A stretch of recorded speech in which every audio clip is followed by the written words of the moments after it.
আজকে ননদ বাড়ির লাস্ট ভিডিও নিয়ে হাজির হয়েছি। হ্যালো সবাইকে নমস্কার, কেমন আছো সবাই? নতুন ভিডিওতে সবাইকে স্বাগত জানিয়ে আজকের ভিডিওটি শুরু করছি। আশা করি তোমাদের ভালোই লাগবে, দেখতে থাকো পুরো ভিডিওটি আমি একেবারে দুপুর থেকে শুরু করেছি।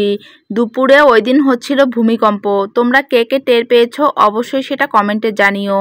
আমি যেহেতু আমার ননদের বাড়িতে ছিলাম এজন্যই মূলত টেরটা পেয়েছি, কারণ আমার ননদের বাড়ির চারপাশে একেবারে জলে ভরা, এই কারণে কিন্তু টের পেয়েছি। তা সেটাই তোমাদের একটু দেখাচ্ছিলাম। তারপরে একেবারে রাতের রান্নাবান্না।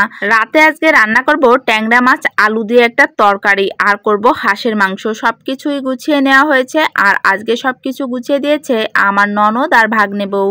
সবাই সব কিছু গুছিয়ে দিয়েছে, আর আমি রান্না করতেছিলাম, যেগুলো আমি নিজেও অনেক কিছু গুছিয়ে নিয়েছি। তাই এখানে এই যে মাছগুলো দিয়ে তারপর কিন্তু ঝোলটা নামিয়ে নিয়েছি। ঝোলটা খেতে কিন্তু অসম্ভব মজা হয়েছে। অনেকেই বলে ঝোলের কালার ভালো হয় না, রান্না দেখে বোঝা যায়।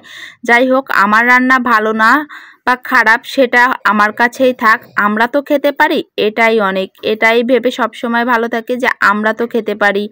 তা যাই হোক, এখানে হাঁসের মাংসটাও কিন্তু রান্না করে নিয়েছি, আর কালারটা কিন্তু অনেক সুন্দর এসেছে। যেহেতু বাটা মশলায় রান্না করা, সেহেতু কিন্তু কালার ভালো এসেছে। তারপর খাওয়া দাওয়ার পালা।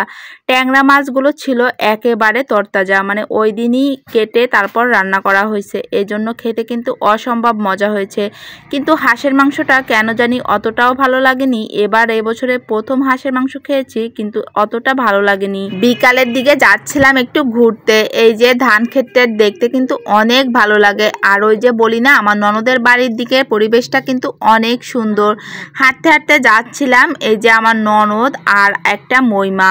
ঘুরে এসে তারপর কিন্তু রাতের সব কিছু গোছগাছ করে তারপর কিন্তু রান্না বান্না করে নিয়েছি। এই যে এটা ছিল মুরগির মাংস, আর ব্রয়লার মুরগি দিয়ে আজকে রান্না করা হবে বিরিয়ানি, সেটারই প্রসেস করা হচ্ছিল। আমার ননদ বাড়িতে আসলে এই রান্নাটা করেই দিতে হয়, ভাগ্নেদের আবদার থাকে, তারা বিরিয়ানি অনেক পছন্দ করে। আর এটা হলো আমার ননদ এখনও রান্না করতে পারে না, এই কারণে আমি আসলে বোনা খিচুড়ি বিরিয়ানি এগুলো চলতেই থাকে। সেটারই অল্প অর্ধ ক্লিপ নিয়েছি। রাত্রেবেলা ভিডিও করার একটুও ইচ্ছা হচ্ছিল না, আর বিরিয়ানি রান্না অনেকবারই দেখিয়েছি আমার এই ভিডিওতে। রান্না শেষ, তারপর কিন্তু সবাই যে খেতে বসে গেছি। আমরা একটু পরেই বসেছি, আগে কিছু মানুষ খেয়েছে, তারপর হলো আমরা খেয়েছি।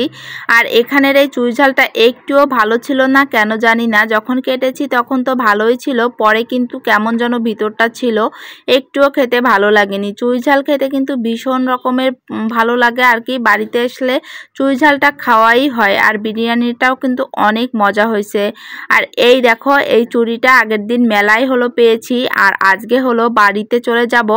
আর আজকে যাওয়ার আগে জানতে পারলাম কার চুড়ি, সেটাই তাকে দিয়ে যাচ্ছিলাম। এটা ভেবে খুবই ভালো লাগতেছিল যে আমি পাওয়া জিনিসটা দিতে পেরেছি। আর এই যে তার পরের দিন কিন্তু রেডি হয়ে নিয়েছি একেবারে সকাল সকাল। এখন আমার ননদ, আমার ননদের ছেলে মেয়ে, তারপর হলো আমার ননদ জামাই, কেউই বাড়িতে ছিল না, শুধু ভাগ্নে বউটা বাড়িতে ছিল আর আমার শাশুড়ি মা ছিল। তাই ওদেরকে বলেই আমি হলো চলে যাচ্ছিলাম একেবারে সকাল সকাল। 8টা বাজে এখনই চলে যাচ্ছি, কারণ এত রোদ ছিল, এই কারণে সকাল সকালই বেরিয়ে পড়লাম। আর ননদ বাড়ি থেকে আমার বাপের বাড়ির দূরত্ব কিন্তু বেশি না।